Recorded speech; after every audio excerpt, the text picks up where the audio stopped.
Some villagers have questioned the authorities' enforcement of mandatory cremation, saying, "The Chinese people have long believed in the principle of burying the dead in peace. The people only wish for their deceased loved ones to rest undisturbed. But our good government mobilized thousands of armed police, cut off electricity and internet, used tear gas, injured and arrested innocent villagers, and even exhumed buried corpses to cremate them. The village has no public cemetery, so what is the point of cremation? Shouldn't your weapons be used to defend the country? Why are they being used against the people?" In fact, as early as January of this year, videos circulated online showing that local authorities in Xinglong town of Anlong County in Guizhou sent people to a village in the middle of the night to forcibly seize an elderly person's ashes. The villagers banded together to resist, capturing hundreds of police and special force officers, who were only released after they begged for mercy and apologized. This has become a classic example of successful resistance against oppression in China. According to online sources, the reason the elderly man from the Miao village chose burial was that his family could not afford the tens of thousands of yuan required for a public cemetery. Therefore, they intended to bury the ashes locally after cremation. However, the local authorities, in pursuit of financial gain, mandated that all bodies must be buried in designated public cemeteries.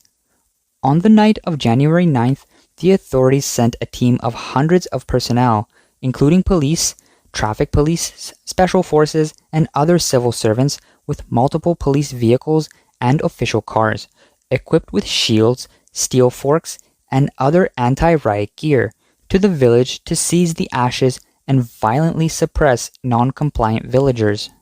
In the past, local authorities often used such large-scale operations to suppress petitioners and villagers who resisted forced demolitions, and they rarely encountered significant resistance. Events were usually quickly quelled, and any sporadic acts of resistance were swiftly crushed with violence. However, this time, the brutal actions of the special police backfired, sparking widespread anger among the villagers. They mobilized overnight, using stones, bricks, and batons to attack the special police force. The special force quickly lost their nerve and fled in panic, but their escape routes were blocked by the enraged villagers, leading to their capture. On the morning of January 9th, after the police and special police officers apologized and made promises to the villagers, they left the village on foot, but their anti-riot equipment was confiscated by the villagers. Videos circulating online show villagers shouting and surrounding the police and special forces in the dark of night, with a young officer who had been captured crouching by the roadside with his hands clasped together in a pleading gesture, responding to the villagers' questions. "Do you have any evidence? Do you have any evidence? I'm not the one to talk to. Please let me go, okay? Show us your work ID quickly. If you don't have it, we're going to beat you."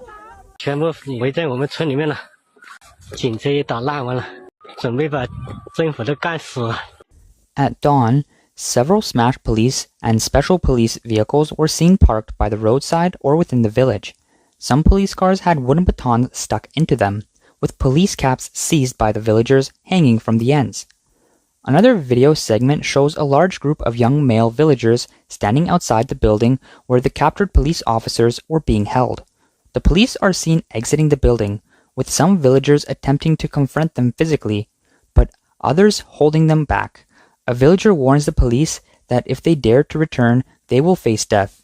In another set of videos filmed at the village entrance, the released captives are seen walking away in groups, some wearing vests with the words Anlong Public Security printed on them. The total number of released individuals reaches several hundred. Most of them walk with their heads down, appearing dejected, and some seem to be injured, limping, or supporting each other.